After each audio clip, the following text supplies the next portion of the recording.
All right, everybody. Thank you for being here. Let's jump right in. And so, just like how the introduction says, you just want to breeze through these videos. If you want to pause it and go through it and apply your own way that you know how you learn best to it, that's fine. But my recommendation is to just go through it, listen to what I have to say. You can pause it if things are going a little bit too fast. But you definitely want to go through each video at least 2 or 3 times after you've gone through all of them. The goal isn't so that you learn the language immediately. The goal is so that you immerse yourself in the sounds, in the way in which the words arrange themselves, so that cognitively you can just encode it with what you already know about being a successful retail manager or manager in any sales type environment where you're dealing with customers, where you're dealing with people who work with you on your level or above you who speak primarily in Spanish. All right, so let's continue. Let's keep going. Let's do this. All right, so right now, this video, we're going over greetings and goodbyes, how to say hello and how to say goodbye. All right, so, hola, bueno. Now, you use bueno, I do, at least when I'm answering the phone. If a call is coming in and if you're in an environment when you know that the majority of people who are calling are going to be Spanish, or you're answering the phone, you're communicating mostly in Spanish, instead of saying hola on the phone, you can say bueno, which is just another form of doing so. But in person to person, when you see somebody, you would say hola. Adios and ciao, of course, ciao. In English, when you say ciao to somebody that's chaotic evil, in Spanish, it's actually, they love it. And they'll say it first too. Sometimes it's great when you say it at the same time, it's perfect. ¿Cómo estás? ¿Cómo está usted? And so this is the difference between the to and the formal you.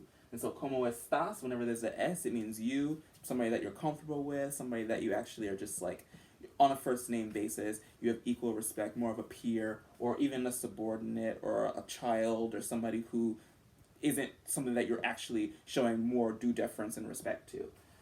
¿Cómo está usted? Is somebody like, if somebody's coming in and they're with their mother, you would use to with that person, but with their mother, you're going to use usted. You show deference to that person.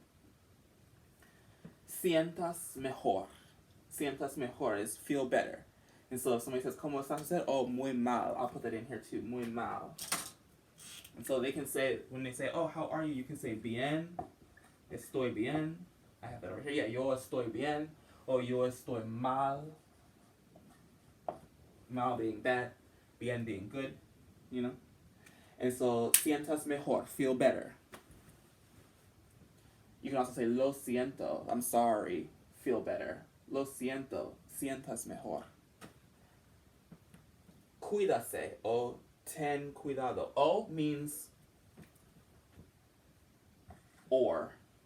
And so, just without the R on it. O. Cuídase. Ten cuidado. Cuídase. You take care of yourself. Be careful. Ten cuidado. You have care. Okay, be careful. Do well. Yo estoy bien hoy. Yo estoy mal hoy. And so, bien hoy is good today, bad today. Yo estoy, I am. Gracias. Most of us, thank you. Thank you so much. Gracias. To give things. De nada. Of nothing. You're welcome. De nada. It was nothing. ¿Cómo te llamas? ¿Cómo se llama? And so this means, what is your name? What do you call yourself? What do you call yourself? Llamas. Mi nombre es. My name is. Estoy tratando. This is one of my favorite things to say in Spanish. Someone says, oh, your Spanish is really good. Su español es muy bien. Su español.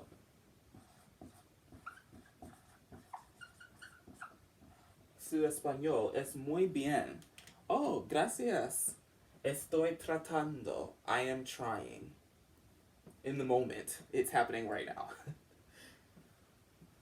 Entiendo más que yo puedo hablar. Now this means I understand more than I am able to speak. Entiendo o comprendo, I understand, more than, más que, yo puedo, I am able to speak. Hablar.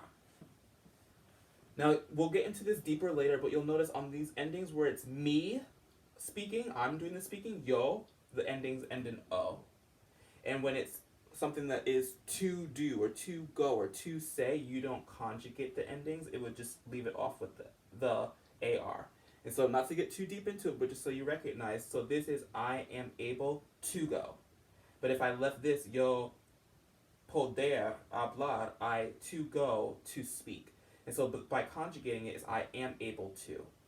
We'll get into that later, but I just want you to understand that the second verb that you would use when communicating would not be conjugated. So this would not be yo puedo hablar. It's yo puedo hablar. The verb stays the same at the ending here.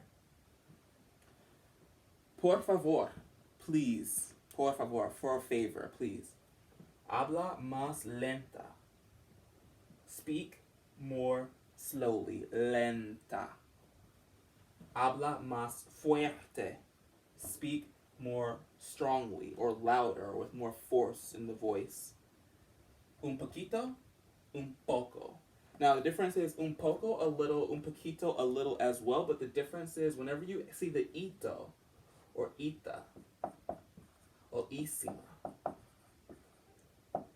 or isimo, como en muchísimas, it means like the most possible. And so it's like un poco means a little, un poquito means like like minuscule, please, like but in a more exaggerated way. And so if you say, oh, por favor, habla un poco más lenta, right here you would add it in un poco más lenta. You would that just keep speaking a little bit lower, slower.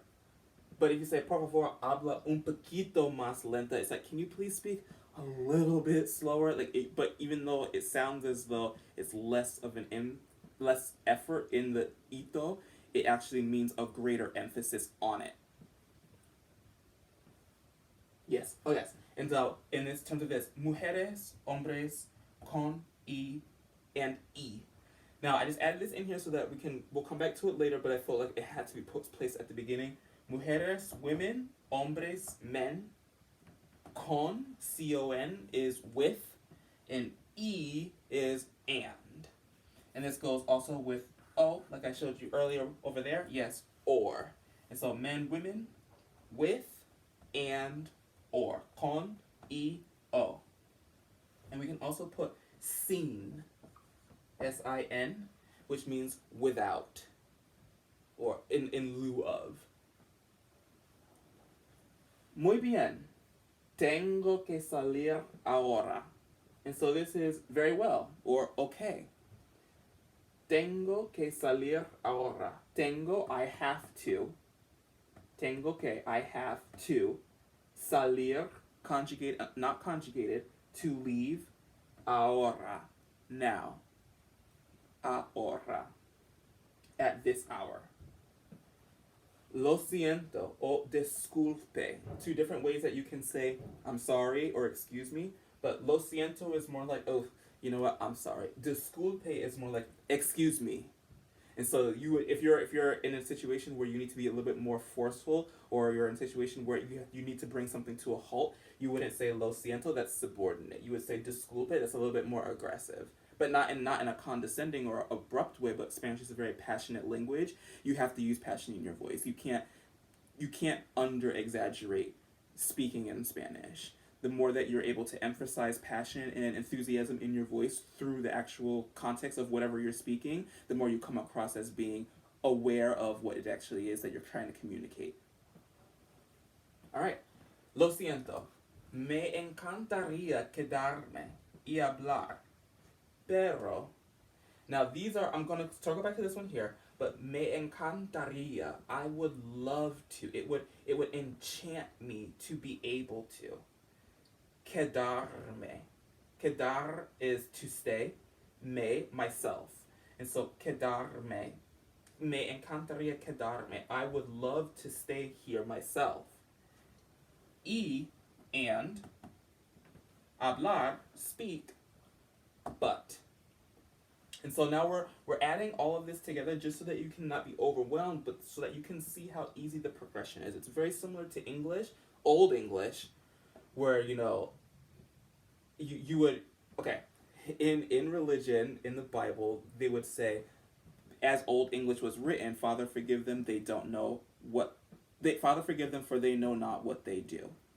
But in English nowadays, today, we would say, Father, forgive them, they don't know what they are doing. Spanish has not changed in that way. It's still, forgive them, they know not what they do. And so when you see a collection of words coming together in a sentence like this, you don't want to say it how you would say it in English. You want to say it how the words would present themselves in conjugation. So let's put this all together so that you can see how it would work in a continuous flow. Lo siento, I am sorry. Me encantaría quedarme. I would love to stay here and talk y hablar, pero tengo que salir ahora. And so as you can see, the only things that's been conjugated in the entire thing in terms of me reflexive is I have to go now, even though I would love to stay here and talk. We'll get into it later. I don't want you to confuse yourselves or be confused by it, but just be aware of how the sentence structure goes, okay? Flowing through. Disculpe, again, excuse me, abrupt.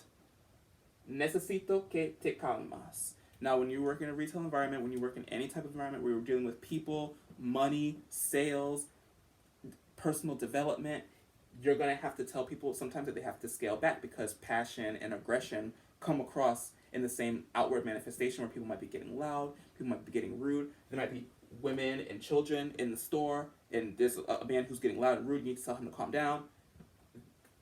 Necesito que te calmas. And so now in this situation, necesito is I need you to calm yourself down. This wouldn't be que te calmo, even though I'm the one having this conversation. You're the one who needs to do this.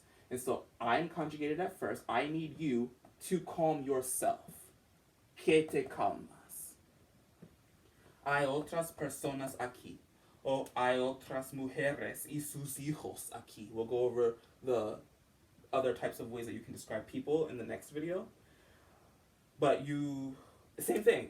You can add this all together. Let's add this all together. Disculpe.